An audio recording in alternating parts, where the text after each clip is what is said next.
మూడవ రాశి మిథున రాశి. మిథున రాశి వారికి డిసెంబర్ నెలలో ఏ విధంగా ఉందో ఇప్పుడు గురువుగారి మాటల ద్వారా తెలుసుకుందాం.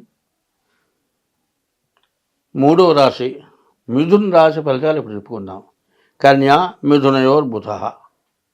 కన్యా మిథునాలకి బుధుడు అధిపతి. ఈ బుధుడు చాలా విశేషమైన వాడు, మంచి జ్ఞానం గలవాడు, ఎంతో మంచి చేయగలవాడు.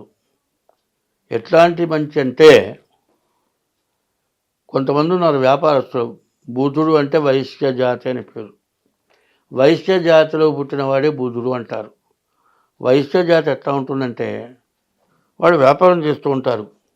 కొంతమంది పరమ మూర్ఖులు వస్తారు, ఎదుగుండాన్ని పట్టుకుని బూతులు తిడతాడు. వాడు తిడుతున్న వాడితో వీడు మంచిగానే మాట్లాడతాడు. నన్ను తిట్టాడనేటువంటి ఆలోచనే ఉండదు, తన పంతం చేసుకుంటాడు. అంత జ్ఞానం గలవాడు బుధుడు. ఆ మిథున రాశికి విష్ణుమూర్తి అధిపతి. విష్ణువుని పూజిస్తే చాలా మంచిది. అటువంటి మిథున రాశికి చెప్పాలి అంటే, రవి బుధులు శుక్రుడు బాగున్నారు. రవి బుధులు ఇద్దరు కూడా కలిసి ఉండేటట్లయితే బుధాదిత్య యోగం అంటారు. మరి చంద్రకుజులు, రవి బుధులు, మరి చంద్ర గురువులు ఇట్లాంటి మంచి యోగాలు ఉన్నాయి. గజకేసర యోగం, బుధాదిత్య యోగం, చంద్రమంగళ యోగం ఇట్లాంటి మంచి యోగాలు జాతకంలో వస్తూ ఉంటాయి. అటువంటి యోగాల్లో రవి బుధులు కలిస్తే మంచి యోగం, మంచి వ్యాపారం సాగుతుంది. బుధుడు వ్యాపారకారకుడు. నీ జాతకంలో ఉన్నదే నీ కలిసి వచ్చే యోగం ఇప్పుడు వచ్చింది అని చెప్పాలి. కాబట్టి ఈ మిథున రాశికి చాలా మంచి సమయం. తర్వాత శుక్రుడు బాగున్నాడు. శుక్రుడు బాగుంటే ఇల్లు చూసి ఇల్లాలను చూడమన్నారు. ఇంటికి రాగానే చెత్త చెదారం మధ్య ఇంటి ఉంటే మా మహాతల్లి అంటాడు.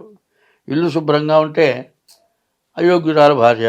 అట్లాగే ఈ వ్యాపారస్తులకు కూడా శుక్రుడు బాగుంటేనే బాగుంటుంది. శుక్రుడు బాగున్నాడు. ఈ రాశికి 3 గ్రహాలు తప్పితే మిగతా 5 గ్రహాలు పూర్తిగా బాగాలేవు. శని బాగాలేడు, తర్వాత రాహు బాగాలేడు, గురువు బాగాలేడు, కుజుడు బాగాలేడు, కేతువు బాగాలేడు. కాబట్టి వ్యాపారం బాగా సాగుతుంది. వ్యాపారం కూడా ఎట్లా ఉంటుందంటే, పగలు 12 గంటలు కూర్చుంటే 15 నిమిషాల్లో 2 రోజులు అమ్మే వ్యాపారం చేస్తాడు. దానికోసం ఆ నమ్మకం ఉన్నవాడు కాబట్టి ఆ పీట వదిలేవాడు. వ్యాపారస్తులు అది నమ్మకం. ఆ సీట్ వదిలి బయటకు పోడు. సాయంత్రం లోపల ఏ 10 నిమిషాల్లోనూ మనకు ఇస్తుంది అమ్మవారు అని ఆ కాటాని ఆ క్యాష్ బాక్స్ నమ్మకం కూర్చుంటాడు. దాని మీద అంత శ్రద్ధ ఉంటుంది.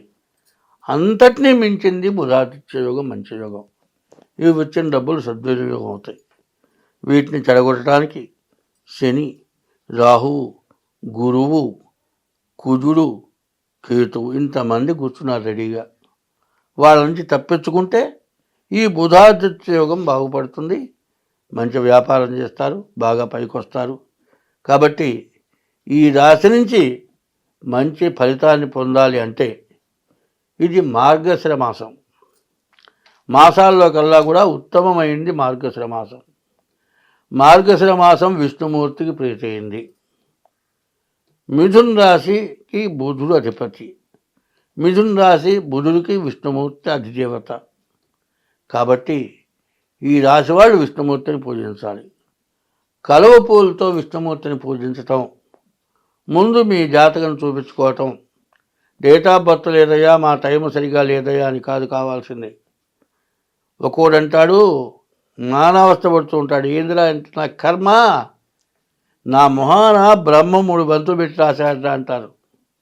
మొహం చూసి కూడా చెప్పేది ఉంది. ఆ మొహాన్ని బట్టి కూడా నా మొహం దరిద్రం తాండవిస్తోందిరా అంటాడు. ఒక్కోడు మొహం చూస్తే పెట్టబుద్ధి అవుతుందిట, ఒక్కోడు మొహం చూస్తే గట్టిగా గోరు దిగబడేట్టుగా మొట్టబుద్ధి అవుతుందిట. అది కారణం ఏంటంటే నీ జాతకంలో ఉన్న లక్షణం. కాబట్టి ఈ రాశివాళ్ళు గోచార రీత్యా దాదాపు చెరి సగం బాగుంది, సగం బాగాలేదు. ఈ బాగుండాలి అంటే ముందు మీ జాతకం చూసుకోవాలి, విష్ణుమూర్తిని పూజించాలి. అన్నిటినీ మించింది ఏమిటయా అంటే చాలా పొరపాట్లు జరుగుతున్నాయి. ఎవరన్నా ఇంటూ రాగానే తినబోయే ముందు తింటూ ఉంటారు, కటికిన రాగానే ఈ పళ్ళాలు లోపల పెట్టి తలుపు తీస్తారు. టైంకి వచ్చిన వాడు శ్రీ మహావిష్ణువుతో సమానంట. వాడికి పెట్టి తినమని శాస్త్రం ఉంది. మరి ధర్మశాస్త్రం ఏంటంటే ఇటు పెట్టినా ఇటు పెట్టక ముక్తి లేదు, ఇంతే సమస్య అన్నారు. ఆ ఇటు ఏంటంటే ఇటు పెట్టిన పొడుగు బొట్టు, ఇటు పెట్టిన అడ్డబొట్టు, ఈ రెండు కాకుండా ఇటు పెడితే బాగుంటుంది అన్నాడు. కాబట్టి మానవ జన్మ ఎత్తిన వాడు ఒక్కడిగా పెట్టడం నేర్చుకోవాలి. మిగతా మరి జీవజాలాలు చాలా ఉన్నాయి, నోరు లేని జీవజాలాలు ఉన్నాయి, కాళ్ళు లేక ఎగిరే జీవజాలాలు ఉన్నాయి. ఇవన్నీ కూడా ఒక జీవరాశితో ఒక జీవరాశి కలిసి జీవిస్తున్నాయి. మనం పిల్లలు చూసేది ఉందండి, చిన్నపిల్లలు చూసేది టీవీ. దాంట్లో గండు చీమ నీళ్ళలో పడది, చచ్చిపోవటానికి సిద్ధంగా ఉంది. రామచిలక రావాకు తీసుకొచ్చే నీళ్ళలో వేసింది. ఆ రావాకు మీదకి గండు చీమ పట్టుకొని ఎక్కిందండి. ఇవి నిజంగా జరుగుతూ ఉంటాయి. ఆ తొడిము పట్టుకొని ఆ రామచిలక ఆకుని తీసుకెళ్ళి పక్కన పెట్టింది. చచ్చిపోయే చీమ బతికింది. ఓ బోయేవాడు వచ్చాడు. రామచిలక చెట్టు కొమ్మ మీద ఉంది.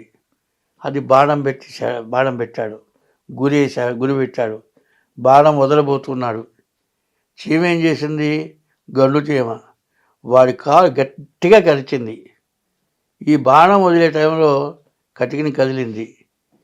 కింద కొమ్మ మీద రామచిలక ఉంది, ఈ బాణం పోయి పై కొమ్మకి తగిలింది. ఈ రామచిలక బతికింది. చూడండి, గండు చీమనేమో రామచిలక బతికించింది, రామచిలకని గండు చీమ బతికించింది. అది సహజీవనం అంటారు. ఆ సహజీవనం మనకు రావట్లే, నిర్జీవం వస్తుంది. ఒక గండు కూడా నాశనం చేసుకుంటే జీవితం వస్తుంది. ఇవన్నీ ఎందుకు చెబుతున్నానంటే జీవజాలాన్ని మనం చూడాలి. నూరులే ఒక్క కుక్కకి 3 రోజులు అన్నం పెడితే 10 రోజులు దాకపోదు.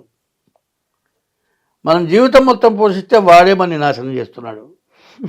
కాబట్టి జాతకాలు చూడటమే కాదు, మనం సన్నిహిత సంబంధాలు చాలా అవసరం. అందరికీ మేలు చేసే మనస్తత్వం ఒకటి. మనకు వాడు మేలు చేయకపోయినా మనం మాత్రం అపకారం చేయటం మార్చుకోవాలి. అపకారం చేయకూడదు. ఈ అపకారాల్లో దురాగతమైన అపకారాలు జరుగుతున్నాయి. 2 స్నేహితులు ఉంటారు, ఆడవాళ్ళు కావచ్చు, మగవాళ్ళు కావచ్చు. ఈ స్నేహితం ఎంతవరకు వస్తుందంటే ఆడమనిషి అయితే మగను వదిలిపెట్టి వాడితో పోతుంది, మగవాడైతే పెళ్ళను వదిలిపెట్టి వాటితో పోతున్నాడు. మధ్యలో పిల్లలు నాశనం అయిపోతున్నారు. మంచి ఎంతవరకు ఉండాలో అంతవరకు లిమిట్ కావాలంటున్నాను. లిమిట్ తప్పినవి ఎన్నో చూస్తున్నారు. కోట్లల్లో ఎన్నో జరుగుతున్నాయి. పసిపిల్లలు పాలు తాగే పిల్లలను వదిలిపెట్టి విడిపోతున్నారు. ఇది ధర్మమా? ఈ ధర్మాలు అధర్మాలన్నీ చేసి జాతకం చూపించుకుంటే ఏమన్నా ప్రయోజనం ఉందా? పరిహారాలు చేస్తే ఉపయోగం ఉందా? పాలు తాగే పిల్లలను వదిలిపెట్టిపోతుండే, పిల్లని కానీ పెంటబో దిబ్బలో బారేసిపోతుండే. ఆలోచించండి బాగా. మంచి అనేది ముందు మనం నేర్చుకుందాం, తర్వాత మన జాతకం చూపించుకుందాం, చెప్పిన దాన్ని అవలంబిద్దాం, తర్వాత దైవాన్ని నమ్ముదాం. ఇది మనకు అన్ని విధాలా బాగుంటుంది. ఈ రాశి వాళ్ళు కూడా ముందు డేట్ ఆఫ్ బర్త్లో కూడా జాతకం చూపించుకోవడం చాలా అవసరం. స్వస్తి.